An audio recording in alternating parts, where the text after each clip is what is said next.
સુરત શહેરમાં દારૂ અને જુગાર જેવી ગેરકાયદેસર પ્રવૃત્તિઓને ડામવા સુરત શહેર પોલીસ દ્વારા સતત પગલાં લેવામાં આવી રહ્યા છે.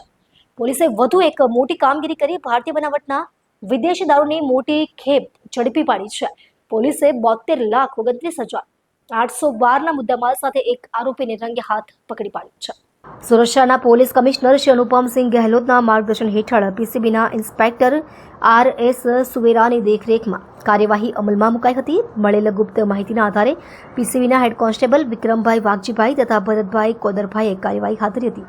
બાતમી મળી હતી કે એક અશોક લેલેન્ડ કંપનીનું 6 ચક્કી કન્ટેનર જેની આગળ જય મહાકાલ લખેલું છે તે અમદાવાદ મુંબઈ હાઈવે પરથી પસાર થવાનું છે અને તેમાં વિદેશી દારૂ છુપાવેલ છે. આ માહિતીના આધારે પોલીસે માનસરોવર કોમ્પ્લેક્સ નજીક વોચ ગોઠવી કન્ટેનરને અટકાવ્યું. જાણવામાં આવ્યું છે કે આરોપી ઈસરારામ ઉર્ફે ઈશ્વર ગિરધારીલાલ જાટ દ્વારા કન્ટેનરમાં ચોરખાનું બનાવી તેમાં ઇલેક્ટ્રિક સ્કૂટીના સ્પેર પાર્ટ્સની આડમાં દારૂની બોટલો છુપાવવામાં આવી હતી. પોલીસે કન્ટેનરની તલાશી દરમિયાન કુલ 269 પેટી એટલે કે 8,232 બોટલ દારૂ જપ્ત કરી, જેની બજાર કિંમત અંદાજે 32,78,112 થાય છે.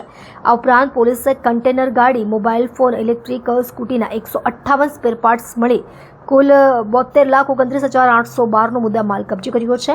પોલીસે કન્ટેનર આપનાર ધ્રુવ કોહલી દિલ્હી અને વાપી ખાતેથી દારૂ ભરાવનાર અન્ય ઈસમોને વોન્ટેડ જાહેર કર્યા છે.